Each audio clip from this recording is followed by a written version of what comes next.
નમસ્કાર વિદ્યાર્થી મિત્રો, હાલો છેલ્લે આપણે નાઇટ્રોજનના ઓક્સાઇડ સંયોજનો નાઇટ્રોજનના ઓક્સાઇડ સંયોજનો વિશે આપણે એમાં જોયું. હવે આગળ છેલ્લું સંયોજન એ નાઇટ્રોજન માટે નાઇટ્રિક એસિડ. નાઇટ્રોજન માટે છેલ્લું સંયોજન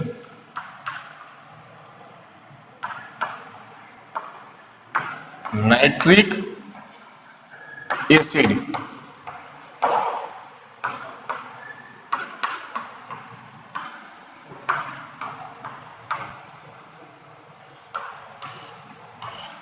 તો નાઇટ્રોજનમાં આપણે પહેલું સંયોજન જોયું ડાયનાઇટ્રોજન, બીજું એમોનિયા, ત્રીજું નાઇટ્રોજનના ઓક્સાઇડ અને ચોથું અગત્યનું સંયોજન એ નાઇટ્રિક એસિડ. હવે નાઇટ્રોજનના ઘણા બધા ઓક્સો એસિડ એમાંથી hyponitrous acid H2N2O2 H2N2O2 hyponitrous acid HNO2 nitrous acid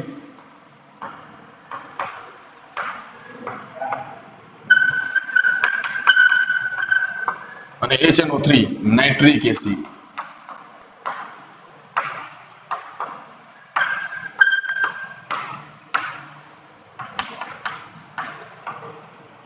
આજે દરેક મેં લખ્યા એ શું એ ઓક્સો એસિડ.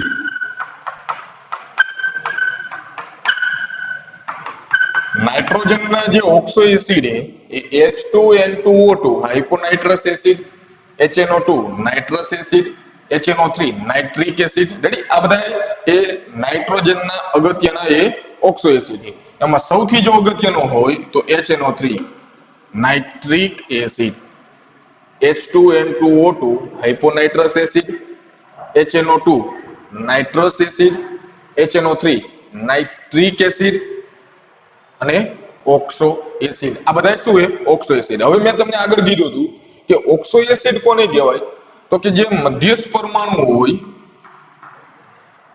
મધ્યસ્થ પરમાણુ એની સાથે એક ઓક્સિજન ડબલ બોન્ડ એટલે કે ઓક્સો સમૂહ જોડાયેલો હોવો જોઈએ અને એ જ મધ્યસ્થ પરમાણુ સાથે જોડાયેલો હોવો જોઈએ હાઇડ્રોક્સિલ સમૂહ OH, સિંગલ બોન્ડ OH. મધ્યસ્થ પરમાણુ સાથે એક ઓક્સિજન ડબલ બોન્ડ હોવો જોઈએ અને એ જ મધ્યસ્થ પરમાણુ સાથે સિંગલ બોન્ડ OH. એટલે ઓક્સો સમૂહ જે પરમાણુ સાથે હોય એ જ મધ્યસ્થ પરમાણુ સાથે જોડાયેલો હોવો જોઈએ હાઇડ્રોક્સિલ સમૂહ. તો એને શું કહેવાય? Oxo acid. તો જે નાઇટ્રોજનના જે ઓક્સો એસિડ છે એમાં હાઇપોનાઇટ્રસ એસિડ છે, નાઇટ્રસ એસિડ ને નાઇટ્રિક એસિડ. એમાં જો અગત્યનું હોય તો કયો હોય HNO3 નાઇટ્રિક એસિડ. તો હવે આપણે લેવી નાઇટ્રિક એસિડની બનાવટ, એના ગુણધર્મો અને ઉપયોગો. તો ઓક્સો એસિડ કોને કહેવાય ખબર પડી? મધ્યસ્થ પરમાણુ સાથે એક ડબલ બોન્ડ ઓક્સિજન એટલે કે ઓક્સો સમૂહ અને એ જ મધ્યસ્થ પરમાણુ સાથે જોડાયેલો હોવો જોઈએ હાઇડ્રોક્સિલ સમૂહ. તો આ ત્રણે ત્રણ એ ઓક્સો એસિડ છે. સામાન્ય વ્યાખ્યા તરીકે એવું લખશું, સામાન્ય યાદ રાખવા માટે, કે જે એસિડ હોય ને ઓક્સિજન હોય, ઓક્સિજન આવતો એસિડ હોય તો એ ઓક્સો એસિડ હશે સામાન્ય રીતે. રેડી? હું એમ નથી કહેતો 100% વ્યાખ્યા એની આ સાચી થશે. તો આ જે ત્રણ ઓક્સો એસિડ છે એમાંથી અગત્યનો જે ઓક્સો એસિડ છે એ HNO3.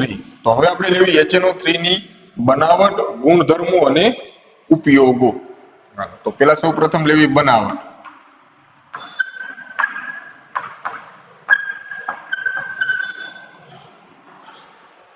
રેડી? બનાવટમાં પેલા લેવી પ્રયોગશાળામાં.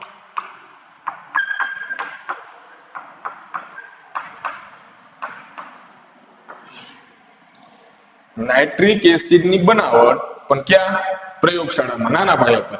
તો પ્રયોગશાળામાં નાઇટ્રિક એસિડ બનાવવો હોય તો કાચની વક્રનળીમાં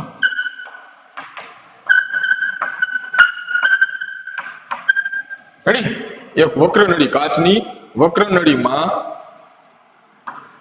પોટેશિયમ નાઇટ્રેટ અથવા સોડિયમ નાઇટ્રેટ, કાચની વક્રનળીમાં પોટેશિયમ નાઇટ્રેટ અથવા સોડિયમ નાઇટ્રેટને સાંદ્ર સલ્ફ્યુરિક એસિડ सांद्र सल्फ्यूरिक एसिड साथे गरम करता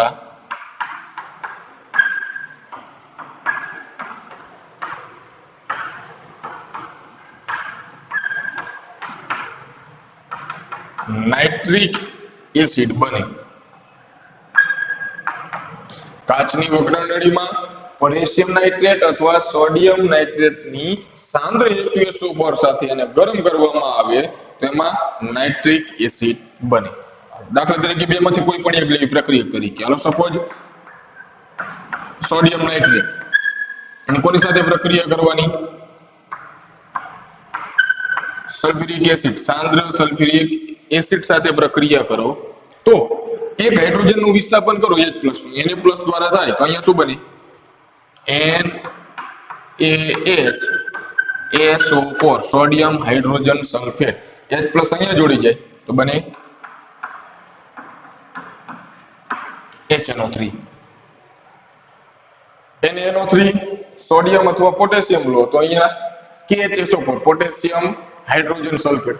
સોડિયમ નાઇટ્રેટ લીધો હોય સાંદ્ર H2SO4 સાથે એને ગરમ કરવામાં આવે તો અહીંયા H+ નું વિસ્થાપન થાય Na+ દ્વારા તો NaHSO4 તો મળે આપણને નાઇટ્રિક એસિડ. ત્યારે પ્રયોગશાળામાં નાઇટ્રિક એસિડ બનાવવો હોય તો કાચની વક્રનળીમાં પોટેશિયમ અથવા સોડિયમ નાઇટ્રેટની સાંદ્ર સલ્ફ્યુરિક એસિડ સાથે એને ગરમ કરવામાં આવે તો એમાં નાઇટ્રિક એસિડ બને. પ્રયોગશાળામાં નાઇટ્રિક એસિડ બનાવવો હોય તો આ પદ્ધતિથી બનાવવામાં આવે. હવે આગળ લેવી ઔદ્યોગિક મોટા પાયે.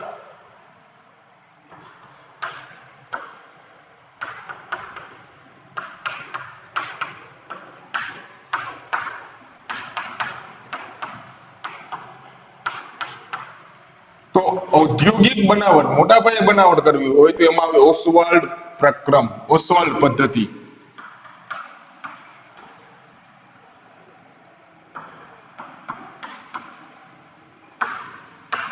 કઈ પદ્ધતિ દ્વારા? ઔદ્યોગિક નાઇટ્રિક એસિડની બનાવટ એટલે ઓસ્વાલ્ડ પ્રક્રમ. એમાં લખ્યું હશે ઓસ્વાલ્ડ પ્રક્રમ, ઓસ્વાલ્ડ પદ્ધતિ દ્વારા બનાવવામાં આવે. રેડી? ઔદ્યોગિક મોટા પાયે નાઇટ્રિક એસિડ બનાવવો હોય તો ઓસ્વાલ્ડ પદ્ધતિથી બનાવવામાં આવે. હવે ઓસ્વાલ્ડ પદ્ધતિ જે એ 3 તબક્કે નાઇટ્રિક એસિડ બને. કેટલા તબક્કે? 3 તબક્કાના અંતે નાઇટ્રિક એસિડ બને. પ્રથમ તબક્કો ઓસ્વાલ્ડ પદ્ધતિમાં રેડી મહત્વનો જે તબક્કો છે એ પ્રથમ તબક્કો છે જે વાતાવરણીય ઓક્સિજન દ્વારા હવામાં રહેલો વાતાવરણીય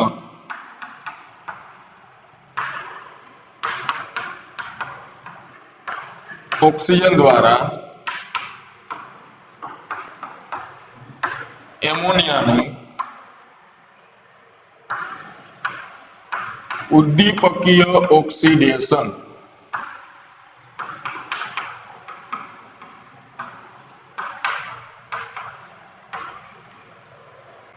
વાતાવરણીય ઓક્સિજન દ્વારા એમોનિયાનું કરવાનું હોય ઓક્સિડેશન. એટલે ઓક્સિજનની જરૂર પડશે. ઓક્સિજન ક્યાંથી મળશે? વાતાવરણ, હવામાંથી. તો હવામાં રહેલો જે ઓક્સિજન છે વાતાવરણમાંથી જે ઓક્સિજન એમોનિયાનું ઓક્સિડેશન કરશે કોની હાજરીમાં?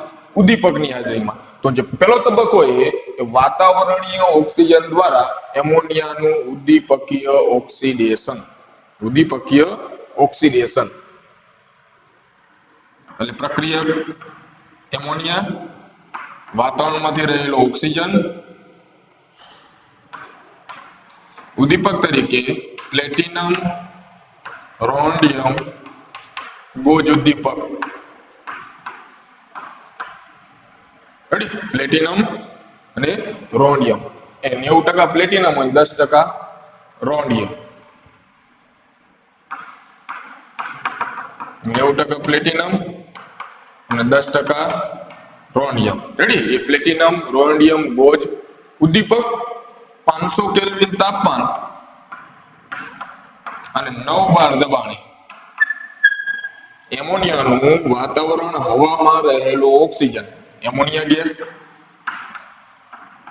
ઓક્સિજન ગેસ આ કેમાંથી મળ્યો? હવામાંથી. એનું ઓક્સિડેશન કરવાનું ક્યાં ઉદ્દીપકની હાજરીમાં?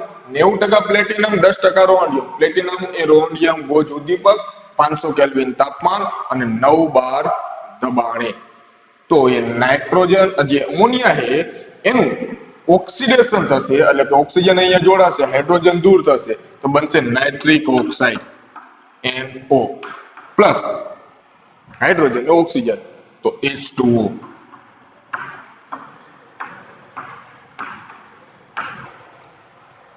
રેડી?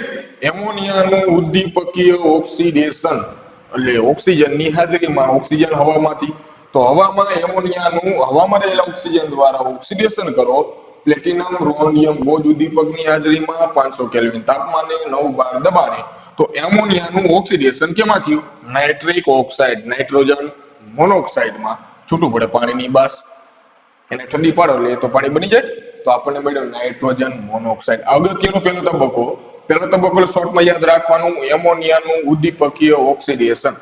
એમોનિયાનું ઉદ્દીપકીય ઓક્સિડેશન. ઉદ્દીપક એ પ્લેટિનમ રોડિયમ બોજ ઉદ્દીપક, 500 કેલ્વિન તાપમાન, 9 બાર દબાણ પરિસ્થિતિ.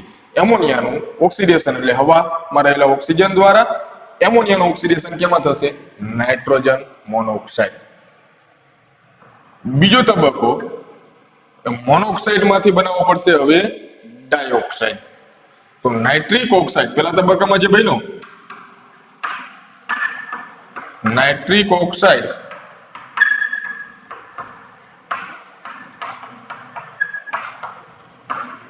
ઓક્સિજન સાથે જોડાઈને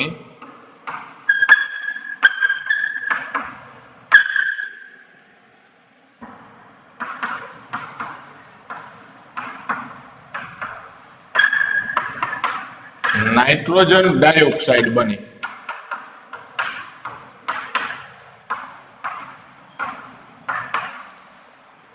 રેડી? પછી આ સમીકરણ એમાંથી સંતુલિત કરવા માટે ઓક્સિજન અહીંયા 2 તો આ જગ્યાએ 2, બરાબર ને?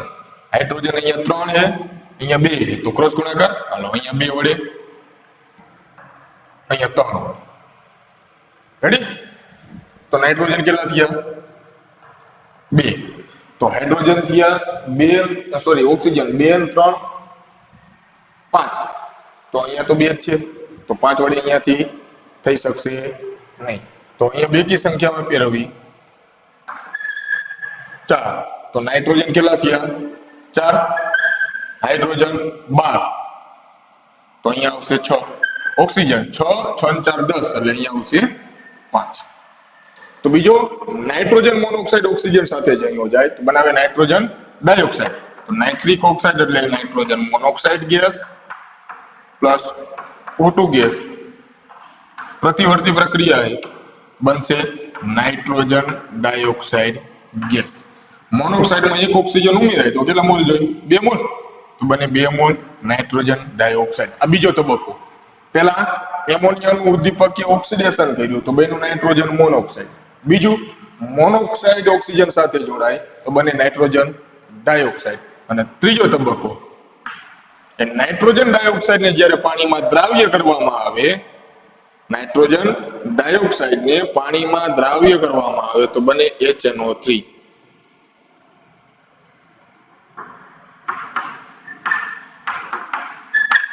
નાઇટ્રોજન ડાયોક્સાઇડને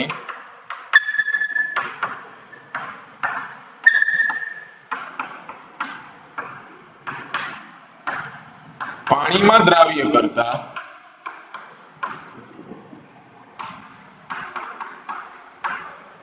નાઇટ્રિક એસિડ HNO3 બને. શું બને? Nitric acid. તો NO2 પ્લસ H2O પાણી. તો નાઇટ્રોજન ડાયોક્સાઇડ પાણીમાં દ્રાવ્ય થશે, એક હાઇડ્રોજન એક ઓક્સિજન જોડે શું બનશે? HNO3 અને પ્લસ છૂટું પડે નાઇટ્રોજન મોનોક્સાઇડ ગેસ. HNO3 એનું જલીય દ્રાવણ, નાઇટ્રિક એસિડ નું જલીય દ્રાવણ. નાઇટ્રોજન ડાયોક્સાઇડ ને પાણીમાં દ્રાવ્ય કરો એટલે બને નાઇટ્રિક એસિડ, જલીય નાઇટ્રિક એસિડ, છૂટું પડે નાઇટ્રોજન મોનોક્સાઇડ. એ નાઇટ્રોજન મોનોક્સાઇડ ફરીથી ઉપયોગ કરો અહીંયા બીજા તબક્કામાં, એનું ઓક્સિડેશન ફરીથી કરો એટલે નાઇટ્રોજન ડાયોક્સાઇડ, એનું પાણીમાં દ્રાવ્ય કરો તો નાઇટ્રિક એસિડ. ખબર પડી? હાલો, તો નાઇટ્રોજન અહીંયા 2, હાલો તો આ બાજુ 2 મૂકવી, બરાબર ને? 4 ને 1 5. હાઇડ્રોજન અહીંયા 1 છે તો અહીંયા 2 મૂકવી, તો નાઇટ્રોજન કેટલા થયા? 2 ને 1 3. હાલો પણ અહીં એકી સંખ્યામાં નથી એમાંથી, તો અહીંયા 3.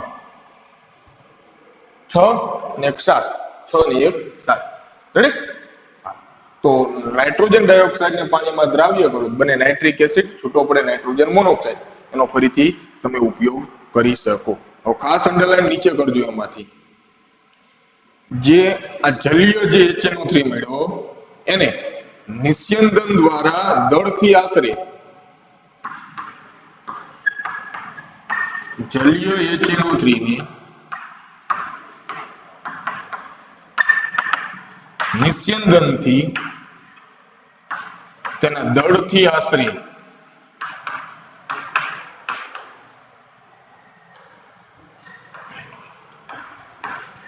68% નાઇટ્રિક એસિડ બને. ટૂંકમાં આ જે નાઇટ્રિક એસિડ બન્યો એ મંદ હશે, પાણીની માત્રા એમાં ઘણી બધી વધારે હશે. એનું જ્યારે નિસ્યંદન કરો તો એમાંથી ઘણું બધું પાણી દૂર કરી વધારે સાંદ્રતા વાળો નાઇટ્રિક એસિડ મળે. કેટલા ટકા?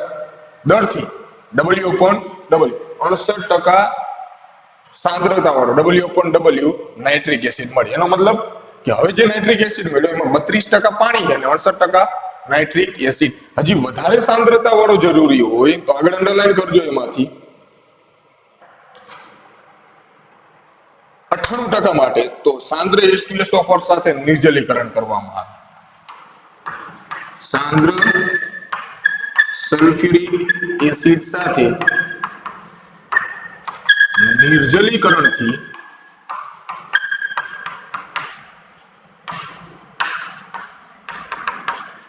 98% સાંદ્રતા વાળો નાઇટ્રિક એસિડ મળે. પેલા અહીંયા જે મળ્યો તો એની જે સાંદ્રતા હશે 10% ઘણી બધી ઓછી હશે. એનું નિસ્યંદન કરો પાણી અને નાઇટ્રિક એસિડમાં પાણીનું બાષ્પીભવન કરીને નિસ્યંદન, તો એમાં એના દળથી આશરે 68% સાંદ્રતા વાળો નાઇટ્રિક એસિડ બને. હજી વધારે સાંદ્રતા વાળો જોતો હોય તો એનું કરવું પડશે નિર્જલીકરણ, કારણ કે જે 32% પાણી એ પાણી દૂર કરવું પડશે ને, તો એના માટે ઉપયોગ કરવાનો H2SO4. H2SO4 એ સલ્ફ્યુરિક એસિડ એ પ્રબળ ભેજ શોષક પદાર્થ છે. શું એ? પ્રબળ ભેજ શોષક, કે જેમાં ભેજ હોય એ ભેજને દૂર કરવો હોય તો એ સલ્ફ્યુરિક એસિડમાંથી એને પસાર કરો તો એમાંથી ભેજ દૂર થઈ જશે. કારણ કે પ્રબળ ભેજનું શોષણ કરવા વાળો હોય તો નાઇટ્રિક એસિડને જ્યારે H2SO4 માંથી પસાર કરો તો બે વચ્ચે કોઈ પ્રક્રિયા થતી નથી, જેથી નાઇટ્રિક એસિડમાંથી H2SO4 ભેજ શોષી લેશે. તો કેટલા ટકા? 98% સાંદ્રતા વાળો દળથી ટકાવારી નાઇટ્રિક એસિડ મળે. તો આ જે પદ્ધતિ છે એ પદ્ધતિ છે ઓસ્વાલ્ડની પદ્ધતિ. 3 તબક્કા. પ્રથમ તબક્કો વાતાવરણીય ઓક્સિજન દ્વારા એમોનિયાનું ઓક્સિડેશન કરો. પ્લેટિનમ રોહડિયમ ગોજ ઉદ્દીપક 90% પ્લેટિનમ 10% રોહડિયમ 500 કેલ્વિન તાપમાન 9 બાર દબાણ. તો એમોનિયાનું ઓક્સિડેશન કેમાં થઈ જશે? નાઇટ્રિક ઓક્સાઇડમાં. બીજો, હવે નાઇટ્રિક ઓક્સાઇડ ઓક્સિજન સાથે જોડાય તો બને નાઇટ્રોજન ડાયોક્સાઇડ, અને એ નાઇટ્રોજન ડાયોક્સાઇડને પાણીમાં દ્રાવ્ય કરો તો બને નાઇટ્રિક એસિડ. જે નાઇટ્રોજન મોનોક્સાઇડ નાઇટ્રિક ઓક્સાઇડ બન્યો, ફરીથી આના પદ્ધતિમાં ઉપયોગ લઈ શકાય. તો જે જલીય નાઇટ્રિક એસિડ બન્યો એનું નિસ્યંદન કરો તો એના દળથી આશરે 68% સાંદ્રતા વાળો નાઇટ્રિક એસિડ મેળવી શકાય. વધારે સાંદ્રતા વાળો મેળવવો હોય તો એનું કરવું પડશે નિર્જલીકરણ. H2SO4 સાથે નિર્જલીકરણ કરો તો 98% સાંદ્રતા વાળો નાઇટ્રિક એસિડ મેળવી શકાય. ખબર પડી? તો એક પ્રયોગશાળામાં બનાવટ છે કાચની એ વક્રનળીમાં સોડિયમ અથવા પોટેશિયમ નાઇટ્રેટની સાંદ્ર સલ્ફ્યુરિક એસિડ સાથે ગરમ કરવામાં આવે તો નાઇટ્રિક એસિડ બને. ઔદ્યોગિક મોટા પાયે નાઇટ્રિક એસિડ બનાવવો હોય તો ઓસ્વાલ્ડની પદ્ધતિ. 3 તબક્કા. એમોનિયાનું ઉદ્દીપકીય ઓક્સિડેશન એટલે નાઇટ્રિક ઓક્સાઇડ બને. નાઇટ્રિક ઓક્સાઇડ ઓક્સિજન સાથે જોડાય તો નાઇટ્રોજન ડાયોક્સાઇડ, અને નાઇટ્રોજન ડાયોક્સાઇડને પાણીમાં દ્રાવ્ય કરો તો નાઇટ્રિક એસિડ. નિસ્યંદનથી 68% સાંદ્રતા વાળો અને નિર્જલીકરણ સલ્ફ્યુરિક એસિડ સાથે 98% સાંદ્રતા વાળો નાઇટ્રિક એસિડ મેળવી શકાય. રેજા આટલું યાદ? હા. તો પૂરી કરી આપણે નાઇટ્રિક એસિડની બનાવટ. તો હવે આગળ લેવી નાઇટ્રિક જે એસિડ છે એના ગુણધર્મો. ગુણધર્મોમાં પહેલા લેવી ભૌતિક ગુણધર્મો.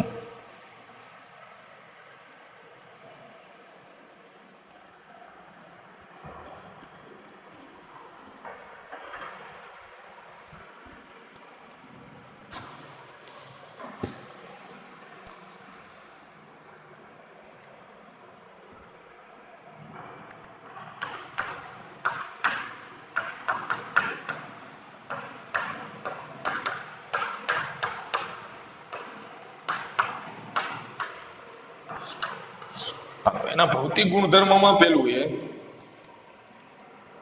નાઇટ્રિક એસિડ રંગવિહીન પ્રવાહી.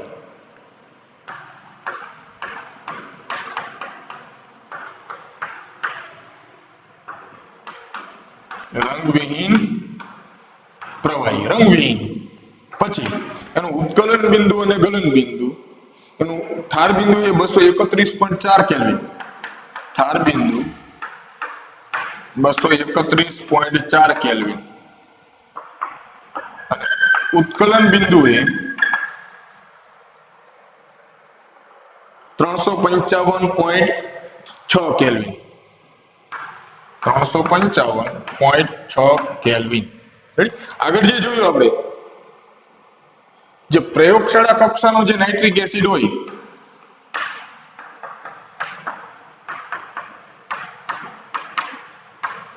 કક્ષાનો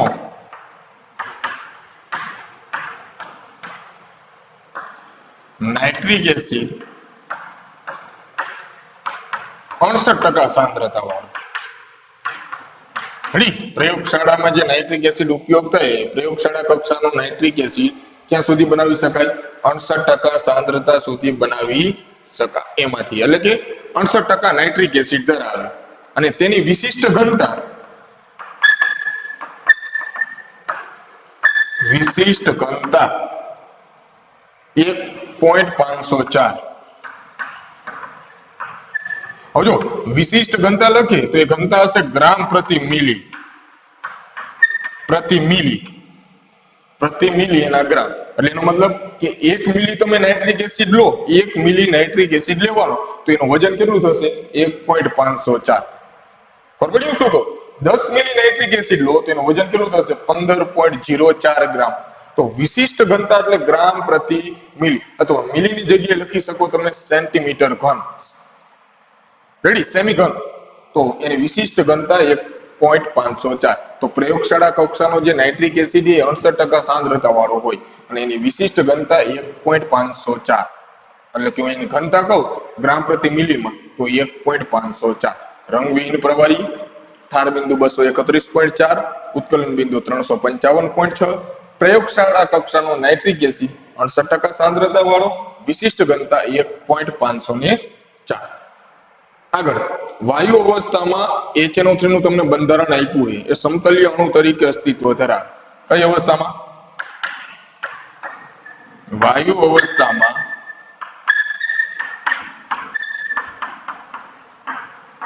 નો અણુ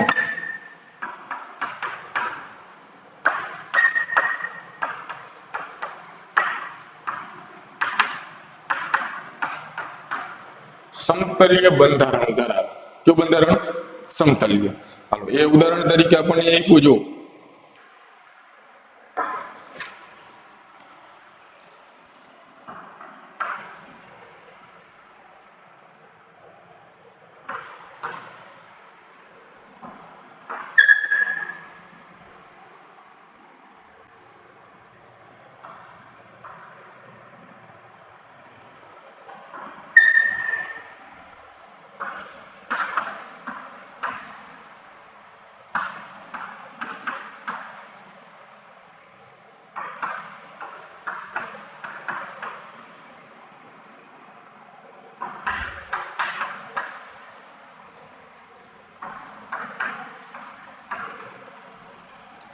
હવે સમજો એમાં નાઇટ્રોજન એ નાઇટ્રોજન, તો એક નાઇટ્રોજન સાથે જે ઓક્સિજન અહીંયા નાઇટ્રોજન સાથે જોડાયેલો ઓક્સિજન, અહીંયા હું લખું ડબલ બોન્ડ. સમજો એમાંથી નાઇટ્રિક એસિડના બંધારણ તરીકે, હાલો એ પછી લખશું એમાંથી. પેલા તો બંધ કોણને આપ્યા હોય, યાદ રાખવાની કોઈ જરૂરિયાત નથી.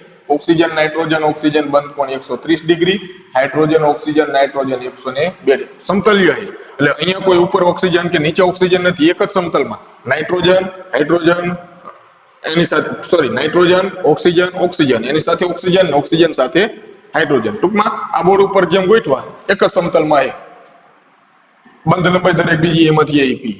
નાઇટ્રોજન ઓક્સિજન વચ્ચેની 140.6 પાઇકોમીટર, જે હાઇડ્રોજન સાથે જોડાયેલો હોય, ઓક્સિજન હાઇડ્રોજન વચ્ચે 96 પાઇકોમીટર, અને આ નાઇટ્રોજન અને ઓક્સિજન વચ્ચે 21 પાઇકોમીટર. હવે એનું બંધારણ તરીકે શું થાય?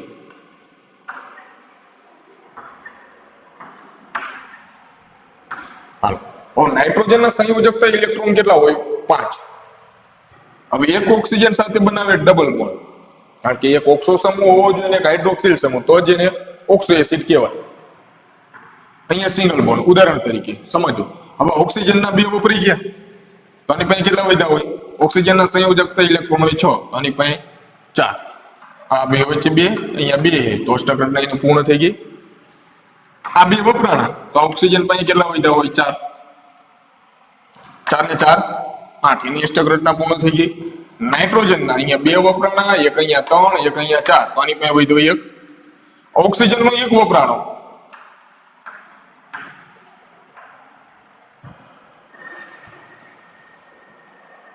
રેડી, તો આની પાસે વધ્યા 5. 5 ને 2 7, અષ્ટક રચના પૂર્ણ થતી નથી.